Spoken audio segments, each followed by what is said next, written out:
Well, good morning, everybody. I am here, as you can see, at the Santa Cruz Yacht Harbor today to talk about what happened on Paul's journey. And if you've ever been seasick on a whale spotting trip or something, you can understand just a little bit of what the 276 passengers on this ship in Acts 27 must have been feeling. As we talked about last weekend, their ship hits extremely bad weather. They are miserable to the marrow of their bones and very disoriented. And how it applies to you and me is maybe you're in storms of life right now that have you feeling just as disoriented. Maybe it's cancer, or maybe a relationship is ending, or you're going through grief, or unemployment, or loneliness, or other relationship trouble. There's tensions at work. Whatever it is, you're desperately trying to get your bearings, and it feels like the storm is never going to end.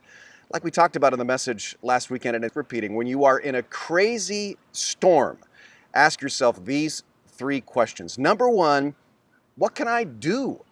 When the storms hit, it is normal to first wonder, why? Why is this happening? But we rarely get an answer to that question. So a much more productive question to ask is, what's next?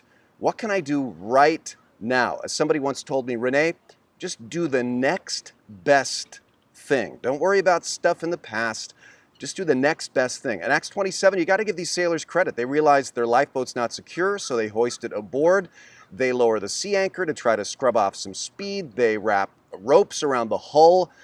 Ask, what can I do? Number two, ask, what can I do without? The ship starts to take on water, and so the sailors throw all the cargo and all the tackle overboard and most of the grain. Somebody once said, sometimes we have to give up in order to go on. Often surviving a storm involves subtraction, not addition. Moving ahead is as much about what we can do without as it is about what we can do. And then number three, ask, where can I put my hope? In this story, their bearings were gone. Luke says they hadn't seen the sun or the stars for days, and the ancient mariners navigated by the sun and stars, so they literally had no clue where they were. And when you lose your bearings, it's easy to feel hopeless. So the Apostle Paul gives them new bearings. In the middle of the storm, Paul receives a message of hope from the Lord for the passengers and the crew. And he says in verse 22 of this chapter, "Now I urge you, keep up your courage, because not one of you will be lost, only the ship will be destroyed." But he says, "Last night an angel of the God to whom I belong and whom I serve stood beside me and said, 'Don't be afraid, Paul. You must stand trial before Caesar, and God has graciously given you the lives of all who are with you. So keep up your courage, men,' he says, 'for I have faith in God that it will happen just as he told me.'" And ultimately, that's the same encouragement that you and I have from the Lord. You are going to make it, no matter what voyage you are on right now. And I hope you really hear that, especially if the seas are rough for you right now. You are going to make it. You are going to make it. God is going to see you all the way through. Even if the worst goes to worst, you'll be with the Lord. You'll be ultimately resurrected. You're really going to make it. Well, what happens next to Paul? You're just going to have to dig into the Acts Odyssey book to find out. But let me leave you with this one big idea that I see here. It's this: prepare for the storm.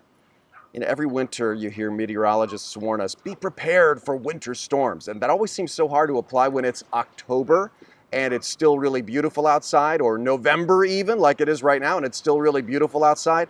But you do have to prepare for the storm. And the same exact thing applies to the storms of life. Your foundation before tragedy strikes is essential. And this is one of the most important reasons for your own times of daily prayer and Bible reading like this. It's not just for this day.